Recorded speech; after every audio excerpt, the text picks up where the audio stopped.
Hi everyone. Alright, so I Am the Night episode 4. It was called Matador. I think it was a lot more exciting than the past two episodes have been. It's definitely got a lot of action in it, and the story does start to get developed a little more. And there's a connection that is made at the end, which that gave me chills. So let's just talk about the important events from the episode. So I never know whether to say Karina or Corinna. I assume it's Corinna. But she's hiding something. There's something off about her.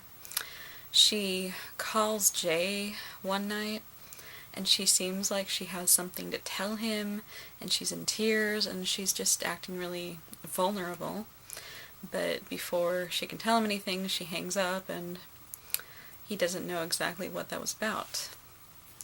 And it turns out she's having an art show and she invites Fauna there. And the show is weird. Weird abstract art. I guess she called it avant-garde. Like, honestly, it reminded me of Halloween Horror Nights at Universal Studios. Like, there were people behind walls, like, trying to push on screens. It was just weird. But, yeah, she's definitely, she's an interesting character. I don't know if this is how she was in real life, but, hope not. But Fauna does attend the art show, and she does manage to find Corinna, and there's this weird art thing that she's doing where she's just sitting down in a red dress and she's having people like cut the dress apart, and then when it's Fauna's turn, Fauna doesn't do it, but she drops the scissors, and this kind of catches her attention. So she has a private meeting with her, and it's kind of like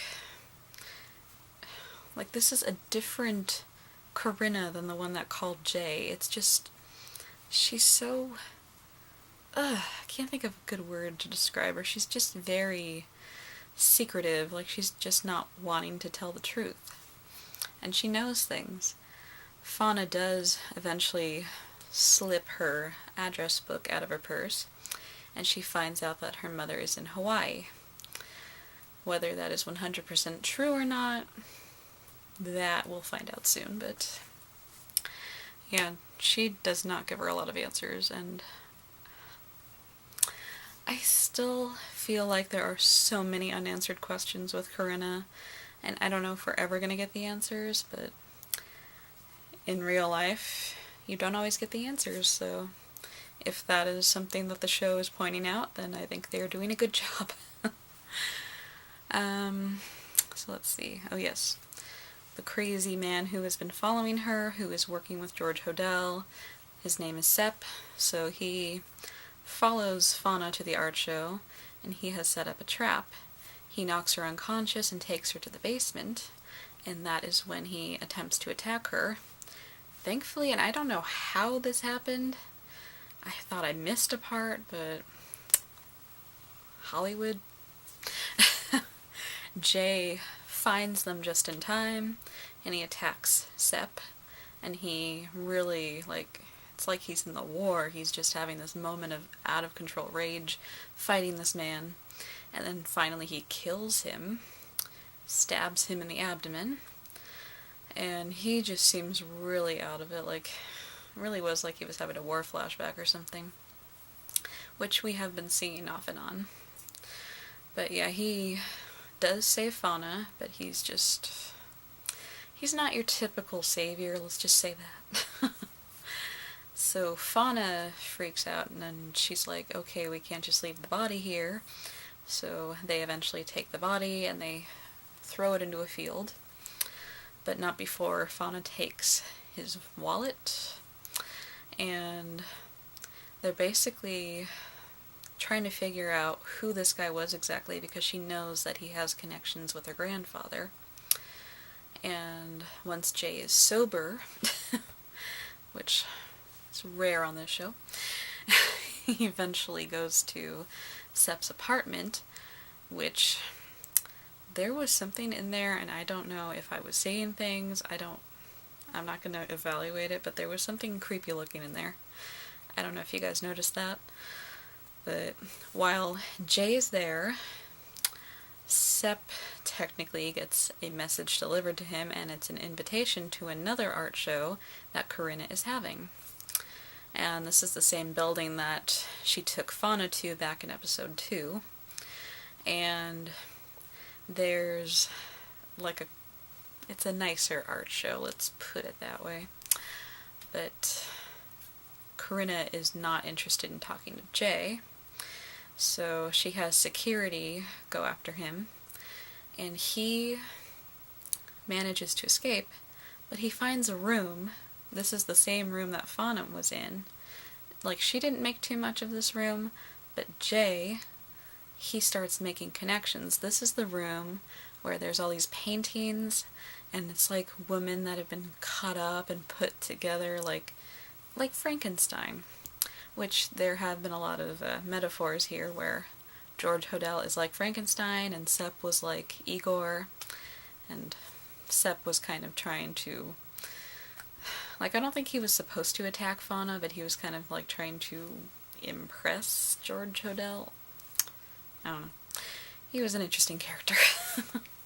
But yeah, Jay is suddenly realizing there are too many coincidences here. He goes over all these pictures in his head because he was going through the files earlier in the episode. He notices like the torso torn apart, and then he flashes to a picture of a woman cut in half. And then he also, like, this was the big one, he saw one where like a keyhole was cut out of one of the women, and he sees in a painting that there is a keyhole in a woman's side.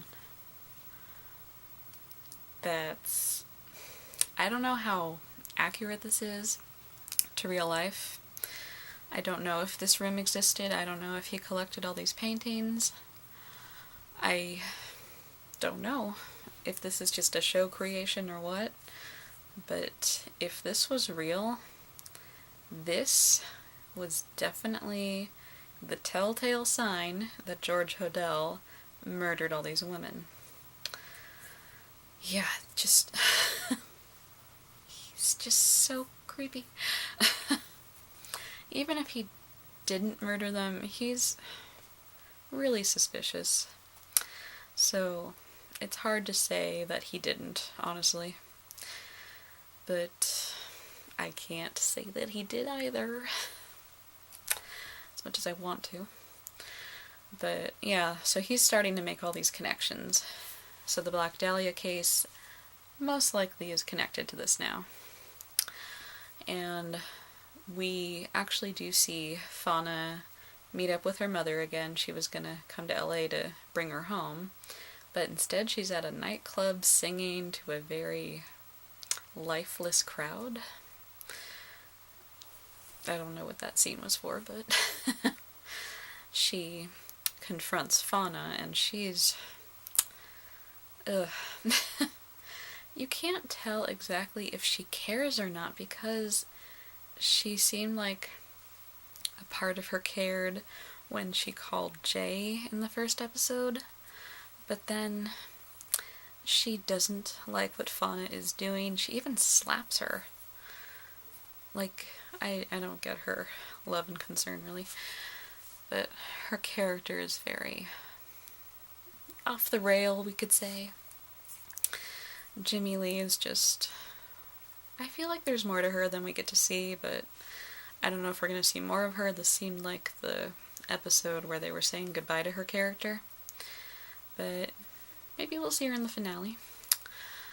So yeah, Fauna is determined to still find out what is going on with her family. She feels like she's getting closer to figuring out where her mother is, and she has made Jay promise to take her to Hawaii so they can find her. And yeah, we're gonna see where that goes in the next episode. This one, like I was saying, it was more exciting. A lot more happened. I feel like things were being pieced together better in this episode. And especially that ending, that cliffhanger, was really, really well done. It caught my attention, it gave me chills, which a lot of shows don't do these days. But yeah, I'm really excited for it. Yeah, like, I'm trying to think what the title, like how it related in this episode. I would say there was a lot of, there were a lot of bull references. So, we see, like, the skull of a bull in the art room where all the paintings are. Jay was also seeing, like, a shadow of a bull when he was slightly out of it. So there's some connection there. It's almost like something's trying to tell him something. But we also saw hooves, like, I don't know if it was the devil or what it was. Like, George Hodel saw this in the last episode. I don't quite get what that was, but you know, as we piece everything together, I'm sure it will all make sense. But I like the idea that, like with a matador, you try to lead the animal astray, and you try, it's kind of like your way of throwing it off. So George Hodel is kind of like a master matador, where he's very good at leading people astray. But in his case, like at the end, Jay is realizing that there is no throwing him off. He's finally starting to see the picture. So I thought that was kind of the connection there. My opinion, but if you guys have any thoughts on that, please share. But yeah, it was a good episode, and we have two more left. I am interested to see how they're going to end it. I don't know what is supposed to happen. I don't know if Fauna is ever going to meet George Hodel. I'm not sure if that happened in real life, and if it didn't, then it's okay. Well, she did technically meet him in the first episode, but she didn't know who he was. So let's put it that way. But I don't know, and I'm okay with that. That is why it is a mystery and suspense show. But yeah, tell me what you guys thought of the show, episode 4. I'm curious to see where they're going to go with it, and I'm curious to see if we see George Hodel even more than we have been. He was only in one scene in this episode, which it's like one scene is all it takes, and he's just like creep alert. I swear, Jefferson Mays is really good at capturing the essence of this guy. He's just unsettling. But yeah. So yeah, just tell me what you guys thought, and I will see you for episode 5, and we will see where the story is going. Alright guys, have a good night, have a good day, bye!